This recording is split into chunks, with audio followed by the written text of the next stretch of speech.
Hey, so I heard you want to learn how to add and subtract scientific notation. Not a problem. Once again, you came to the right place. So let's get started right away. Here we go. So let's start first with a simple one. So right here, let's say 1.2 times 10 to the power of 2. That number right there is in scientific notation. And we're going to go ahead and add it to 2.7 times 10 to the power of 2. The first thing you want to see is that both exponents are the same. In this case, they are the same. So basically, all I have to do is add these two numbers, which is 1.2 and 2.7. That right there is going to get us 3.9. And now we write our final answer with 3.9 times 10 to the power of 2. Notice this, I just bring it down. Both of these numbers are to the same exponent, same power. So when I combine both of them, you can think of me as combining those two powers of 10 together. That's why I only have to write one.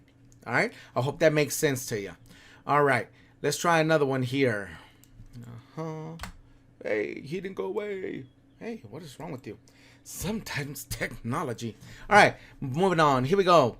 Let's try something like 1.5 times 10 to the power of 3. And we're going to add that to 2.4, 1 times 10 to the power of 4. Okay? Now, notice in the last problem I told you, you have to make sure that the exponents are the same. In this case, they are not the same. I have an exponent of 3 and I have an exponent of 4. So what that means is that I have to change one of them.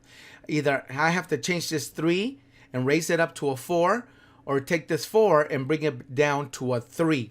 Which one I decide to do is clearly up to me. It doesn't matter because I'll get the same answer anyway. So since this one's first, let's just go ahead and raise that first. So let me give you the rules for the raising exponents. It's going to involve my decimal, okay? My decimal. So let's say, for instance, in this one, I want to raise it up to 2. So I'm going to be moving my decimal on this number only. So if I move my decimal to the left, okay? Left. Write this down. Make sure you take notes. If I move my decimal to the left, it's going to make my exponent go up. And if I move my decimal to the right, obviously you guessed it, it's the opposite. It's going to make it go down. Okay? So you got to remember those rules. That's how you manipulate your exponent. So let's make that one go up, which means I'm going to move it to the left. So if I move this to the left, I end up with 0.15, and then all I do is bring over this one, since I'm adding them. Make sure you line up the decimals. 2.41. That's what I'm adding. So I get 6.5 decimal 2. So my number now is 2.56 times 10. And since they're both now exponents of 4, because remember, I moved my decimal once to the left, which means this one I added 1 to it, making it 4. So that my final exponent is 10 to the 4. Remember, only 110 to the power of 4 because now they're combined. All right, so that would be right there my final answer. All right, I hope you're getting the hang of this. Let's do a subtraction one now. All right, pretty much the same thing. Actually, I shouldn't erase the rules. I'm going to keep the rules on there. Just as a reference for you, but I hope you really wrote those rules down in your notebook, because essentially that's it. If you can remember that, you pretty much got this in the bag. You're ready to ace your next exam. So let's take 1.8 and we're gonna multiply that times 10 to the power of 2, and all of this is gonna be subtracted from let's do how about a decimal? 0.28 times 10 to the power of how about we do let's keep it simple. 3. There we go. All right. The purpose is to keep practicing. I want to give you outrageous exponents because once you learn the basic ones, you'll be able to do any of them anyway. So here, let's take one of our exponents and make it either both a 3 or both a 2.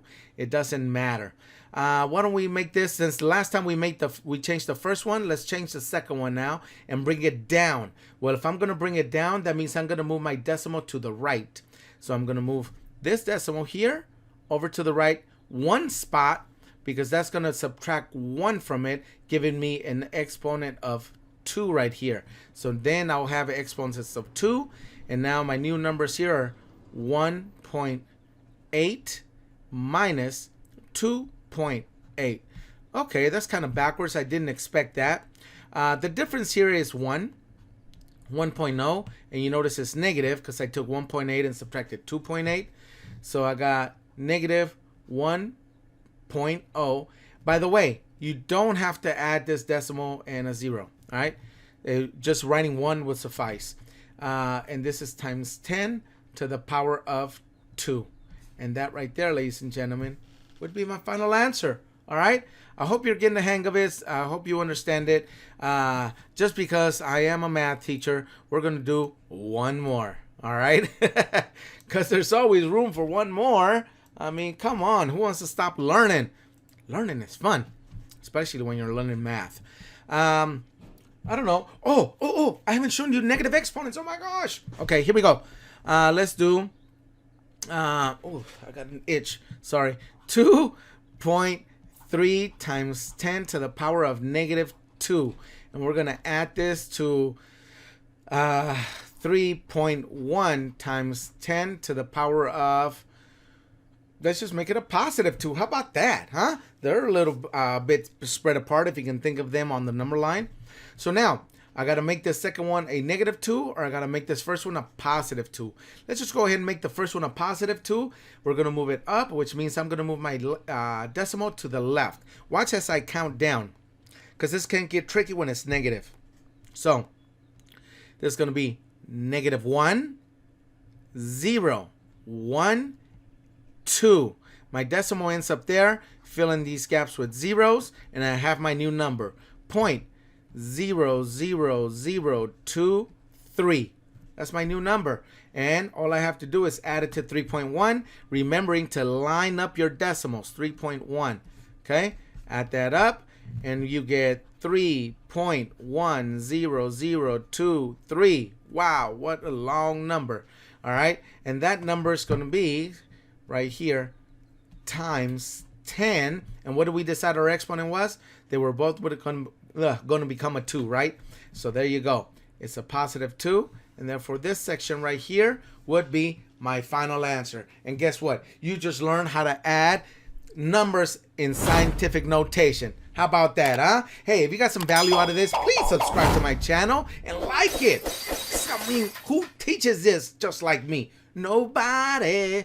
All right. Hey, you guys have a great day, and I'll see you next time on Math Quiz. Goodbye.